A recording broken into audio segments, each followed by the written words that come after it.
ഈശോയിൽ എൻ്റെ ഏറ്റവും പ്രിയപ്പെട്ട സഹോദരങ്ങളെ, നമ്മളൊക്കെ ഒത്തിരി നിയോഗങ്ങൾ പ്രാർത്ഥിക്കുന്നവരാണ്. ഒരുപാട് കാര്യങ്ങൾ പല രീതികളിൽ നമ്മൾ പ്രാർത്ഥിക്കുന്നവരാണ്. നമ്മൾ കാത്തിരിക്കാറുണ്ട്. നമുക്കൊരു നിയോഗം നമ്മൾ ഈശോയ്ക്ക് കൊടുത്തു, നമ്മൾ വലിയൊരു ആഗ്രഹം ഈശോയ്ക്ക് കൊടുത്തു, നമ്മൾ അധ്വാനിച്ചു. ഇതിൻ്റെ ഒരു റിസൾട്ട് കിട്ടാൻ വേണ്ടി, നമ്മുടെ അധ്വാനത്തിൻ്റെ മാത്രമല്ല, നമ്മൾ അധ്വാനിച്ചു, അതൊരു പ്രാർത്ഥനയാക്കി ഈശോയ്ക്ക് കൊടുത്തു. ഇതിൻ്റെയൊക്കെ റിസൾട്ട് കിട്ടാൻ വേണ്ടി നമ്മളിങ്ങനെ കാത്തിരിക്കുന്നുണ്ട്. ചിലപ്പോൾ നമുക്ക് ഇങ്ങനെ ആളുകൾ പ്രോമിസ് തരും. ഇപ്പോൾ നമ്മളൊരു ജോലി അപേക്ഷിച്ച ഒരു സ്ഥലത്ത്, നമ്മളൊരു പേപ്പർ സബ്മിറ്റ് ചെയ്തൊരിടത്ത്, നിങ്ങൾ വിസയ്ക്ക് വേണ്ടി സബ്മിറ്റ് ചെയ്യുന്നു. പല കാര്യങ്ങൾ നിങ്ങളിപ്പോൾ കടന്നു പോകുന്ന ഒരു സിറ്റുവേഷൻ, നിങ്ങൾ കാത്തിരിക്കുന്ന ഒരു കാര്യത്തേക്ക് ഒന്നോർത്ത് നോക്കി. നമ്മളിങ്ങനെ കാത്തിരിക്കുമ്പോൾ അവർ പറയുന്നുണ്ട് നമ്മളോട് ഇത്ര ദിവസത്തിനുള്ളിൽ ഇല്ലെങ്കിൽ ഈ ഡേറ്റ് ആകുമ്പോഴത്തേനും നിങ്ങൾക്ക് ഇതിനുള്ള ഒരു ഉത്തരം കിട്ടും, അതിനുള്ള അപ്ഡേറ്റ് തരും. പക്ഷേ നമുക്ക് അപ്ഡേറ്റ് കിട്ടുന്നില്ല, നമുക്കൊരു ഉത്തരം തരുന്നില്ല. അവർ പിന്നെയും വെയിറ്റ് ചെയ്യാൻ വേണ്ടി പറയുന്നു.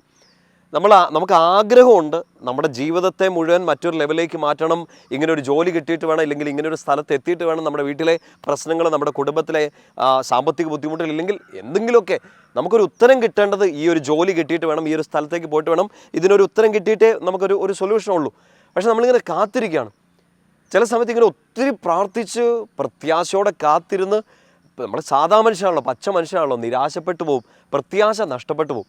എൻ്റെ പ്രിയപ്പെട്ട സഹോദരങ്ങളെ, നമുക്ക് ഈ പ്രത്യാശ നഷ്ടപ്പെട്ടു പോകുമ്പോഴും നമുക്ക് ഉള്ളിൽ നിന്നൊരിക്കലും മറന്നു പോകാൻ പാടില്ലാത്തൊരു കാര്യമാണ് എൻ്റെ ദൈവത്തിന് ഒന്നും അസാധ്യമല്ല എന്നുള്ളത്. നമ്മളിത് ഒത്തിരി തവണ കേട്ടിട്ടുണ്ട്, നമ്മുടെ ഹൃദയത്തിൽ ആഴത്തിൽ ഇത് പതിഞ്ഞു കിടപ്പുണ്ട്. എൻ്റെ ദൈവത്തിനൊന്നും അസാധ്യമല്ല. പക്ഷേ നമ്മുടെ മുമ്പിൽ ഇത് വാതിൽ തുറന്നു കിട്ടുന്നില്ല. നമ്മൾ എന്ത് ചെയ്യും?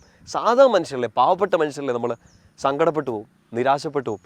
എൻ്റെ പ്രിയപ്പെട്ട സഹോദരങ്ങളെ, ഈ കഴിഞ്ഞ ദിവസം ഇങ്ങനെ വിശുദ്ധ ഗ്രന്ഥം വായിച്ചുകൊണ്ടിരുന്നപ്പോൾ അവിചാരിതമായിട്ട് വെച്ചാൽ നേരത്തെ വായിച്ചൊരു ഭാഗം, അന്ന് ശ്രദ്ധ കിട്ടാഞ്ഞൊരു ഭാഗം പെട്ടെന്നൊന്ന് ഫോക്കസ് ചെയ്യാൻ വേണ്ടി പറ്റിയത് ഈ സംഖ്യാപുസ്തകം 11-ാമത്തെ അധ്യായം അതിൻ്റെ 31 മുതലുള്ള വാക്യങ്ങളാണ്. നമ്മൾ ഈ ഇസ്രായേൽക്കാർ ഈജിപ്തിൽ നിന്ന് കാനാൻ ദേശം ലക്ഷ്യമാക്കി ഇങ്ങനെ മരുഭൂമി കൂടെ യാത്ര ചെയ്യുന്ന എപ്പിസോഡ് നമ്മൾ വായിച്ചിട്ടുണ്ടല്ലോ. അപ്പോൾ അവർക്ക് ഇടയ്ക്ക് വിശന്നു, കർത്താവ് അവർക്ക് മന്നായും കാടപ്പക്ഷിയും കൊടുത്തു നമ്മൾ വായിച്ചിട്ടുണ്ട് അല്ലേ. പക്ഷെ നിങ്ങൾ ഈ സംഖ്യാപുസ്തകം 11-ന്റെ 31-ാമത്തെ വാക്യം തന്നെ ഒന്ന് ശ്രദ്ധിച്ച് വായിച്ചേ. വലിയൊരു അത്ഭുതം, നമുക്ക് വിശ്വസിക്കാൻ പറ്റാത്തൊരു അത്ഭുതം. ശരിക്കും ചിന്തിച്ചാൽ പരിശുദ്ധാത്മാവ് ഇങ്ങനെ കാത്തിരുന്ന് നിരാശപ്പെട്ടു പോയാൽ നമുക്ക് എല്ലാവർക്കും വേണ്ടി തരുന്ന ഒരു വലിയ ബോധ്യമാണ് ഈ സംഖ്യ 11-31 ഒളിഞ്ഞു കിടക്കുന്നൊരു കാര്യം. അവർക്ക് വിശന്നു, കർത്താവ് കാടപ്പക്ഷികളെ അയച്ചു എന്നാണ് കാണുക. പക്ഷെ ആ വചനം ശ്രദ്ധിച്ചു നോക്കുക. കർത്താവ് ഒരു കാറ്റടിപ്പിച്ചു. ആ കാറ്റടിച്ചപ്പോൾ കടലിൽ നിന്ന് കാടപ്പക്ഷികൾ വന്നു. എന്നിട്ട് വന്നതോ 1-2 ഒന്നും അല്ല, ഒരു 2 അടി കനത്തിൽ അവർ താമസിച്ച സ്ഥലത്തിന് ചുറ്റും ഈ കാടപ്പക്ഷികൾ നിറഞ്ഞു കിടന്നു എന്നാണ് നമ്മൾ വായിക്കുക. ഇതൊന്ന് ശ്രദ്ധയോടെ പരിശുദ്ധാത്മാവിൻ്റെ സഹായത്തോടെ നമ്മുടെ ഉള്ളിലേക്ക്, നിരാശ പിടിച്ചു പോയ ഉള്ളിലേക്ക് ഒന്ന് നിറയ്ക്കണം. കർത്താവ് ഒരു കാറ്റടിപ്പിച്ചു, കടലിൽ നിന്ന് കാടപ്പക്ഷികൾ. നിങ്ങളൊന്ന് ചിന്തിച്ചാൽ മതി, ഈ കാടപ്പക്ഷി എവിടുന്ന? കടലിൽ നിന്നൊക്കെ വരുന്നത്. പിന്നെ നമ്മുടെ നാട്ടിലൊക്കെ കണ്ടിട്ടുള്ള കാടപ്പക്ഷി നമ്മൾ കണ്ടിട്ടുണ്ടോ? ഇത് പറക്കമൊന്നും ഇല്ലാത്തൊരു കുഞ്ഞു കിളിയാണ്. കാടപ്പക്ഷീനൊക്കെ നമ്മൾ വറുത്ത് കഴിച്ചിട്ടൊക്കെ ഉണ്ടാവും. ശ്രദ്ധിച്ചേ, ഈ കടലിൽ നിന്ന് വരെ കാടപ്പക്ഷിയെ അയക്കാൻ കഴിവുള്ളവനാണ് എൻ്റെ ദൈവം. എൻ്റെ പ്രിയപ്പെട്ട സഹോദരങ്ങളെ, അത് 1-2 അല്ല, കാത്തിരുന്ന് വിശന്നിരുന്ന ഒരു കൂട്ടരുടെ മുമ്പിലേക്ക്, അവരുടെ താമസിക്കുന്ന സ്ഥലത്തിന് ചുറ്റും അവർക്ക് ആവശ്യമുള്ളതും അതിലധികവുമായിട്ട് നിറച്ച് അയച്ചു കൊടുക്കാൻ പറ്റുന്ന ഒരു ദൈവം. ആ ദൈവത്തെയാണ് എൻ്റെ പ്രിയപ്പെട്ട സഹോദരങ്ങളെ ഞാനും നിങ്ങളും ഒക്കെ വിശ്വസിക്കുന്നത്. കാറ്റടിപ്പിച്ച് കടലിൽ നിന്ന് വരെ കാടപ്പക്ഷികളെ കൊണ്ടുവരാൻ പറ്റുന്നൊരു ദൈവം.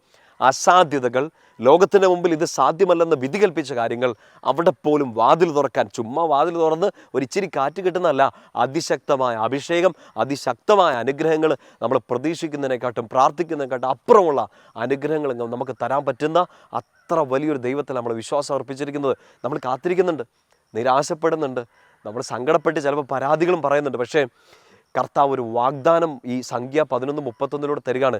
കാത്തിരിക്കുന്നവർക്ക് വേണ്ടി നിറച്ച് 2 അടി ഘനത്തിൽ തരാൻ പറ്റുന്ന ഒരു ദൈവമാണ് ഞാനെന്ന്. ആ ദൈവത്തെ നമ്മൾ മുറുകെ പിടിച്ചിരിക്കുന്നത്. തോറ്റു കൊടുക്കരുത്. സാഹചര്യങ്ങൾ വരും, നമുക്ക് നിരാശ വരുന്ന സാഹചര്യങ്ങൾ, നമ്മുടെ പ്രത്യാശ ടപ്പേന്ന് പറഞ്ഞ് പൂജ്യമായി പോകുന്ന സാഹചര്യങ്ങൾ. പക്ഷേ കടലിൽ നിന്ന് കാടപ്പക്ഷി അയക്കാൻ പറ്റുന്ന ഒരു ദൈവം എൻ്റെ പ്രാർത്ഥനയ്ക്ക് ഉത്തരം തരിക തന്നെ ചെയ്യും. പ്രിയപ്പെട്ട സഹോദരങ്ങളെ, നമ്മൾ ഈ പൗലോസ്ലീഹയുടെ കത്തില്ലേ, 1-ാമത്തെ എഴുത്ത്, കൊറിന്തോസുകാർക്ക് എഴുതിയ 1-ാമത്തെ ലേഖനം അതിൻ്റെ 2-ാമത്തെ അധ്യായം 9-ാമത്തെ വാക്യത്തിൽ ഇങ്ങനെ നമ്മൾ വായിക്കുന്നുണ്ട്. തന്നെ സ്നേഹിക്കുന്നവർക്ക്, ദൈവം സ്നേഹിക്കുന്നവർക്ക് ദൈവം എന്താണ് ഒരുക്കി വെച്ചിരിക്കുന്നതെന്ന് കണ്ണ് കണ്ടിട്ടില്ല, കാത് കേട്ടിട്ടില്ല, മനുഷ്യഹൃദയം അതെന്താണെന്ന് ഗ്രഹിച്ചിട്ടില്ല. നിത്യജീവിതത്തെക്കുറിച്ചുള്ള വലിയൊരു ബോധ്യം നൽകുന്നൊരു വചനമാണ്. അതോടൊപ്പം തന്നെ നമ്മുടെ പ്രാർത്ഥനകൾ, നമ്മളെന്തായാലും ഈശോയെ സ്നേഹിക്കുകയാണ്, നമ്മൾ പ്രത്യാശിക്കുന്ന ഈശോയാണ്. എന്തൊക്കെ സാഹചര്യങ്ങൾ വന്നാലും തകർന്ന് വീണാലും നമ്മൾ പ്രത്യാശ അർപ്പിക്കുന്ന ഈശോയിലല്ലേ, നിങ്ങൾ പ്രത്യാശ അർപ്പിക്കുന്ന ഈശോയിലല്ലേ.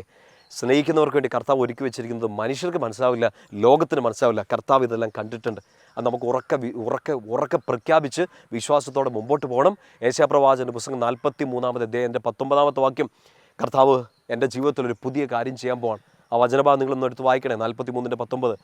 ദൈവം എൻ്റെ ജീവിതത്തിൽ ഒരു പുതിയ കാര്യം ചെയ്യാൻ പോവാണ്. മരുഭൂമിയിൽ വഴി വെട്ടുന്നവൻ, സമുദ്രത്തിൽ പാത വെട്ടുന്നവൻ എന്ന് വെച്ചാൽ അസാധ്യതകൾക്കിടയിൽ ഒരു സാധ്യത തുറന്നു തരുന്നൊരു ദൈവത്തെയാണ് നമ്മൾ മുറുകെ പിടിക്കുന്നത്. ആ ദൈവത്തെ ആശ്രയിക്കുക, പ്രത്യാശയോടെ കാത്തിരിക്കുക, തോറ്റുകൊടുക്കരുത്. മുട്ടുമടക്കുന്നുണ്ടെങ്കിലും അത് ഈശോയുടെ മുമ്പിൽ മാത്രം മുട്ടുമടക്കുക. കർത്താവ് നിന്നെ നേരെ നിർത്തും, മുന്നോട്ട് നയിക്കും. ഈശോയുടെ നാമത്തിൽ ഈ പ്രത്യാശ നിറയാൻ വേണ്ടി ആഗ്രഹിച്ച് നിരാശയെല്ലാം എടുത്തു മാറ്റിക്കൊണ്ട് ഞാൻ നിങ്ങളെ അനുഗ്രഹിക്കുകയാണ്. തമ്പുരാൻ്റെ കൃപ നിങ്ങളെ മുന്നോട്ട് നയിക്കട്ടെ. പിതാവിൻ്റെയും പുത്രൻ്റെയും പരിശുദ്ധാത്മാവിൻ്റെയും നാമത്തിൽ ആമേൻ.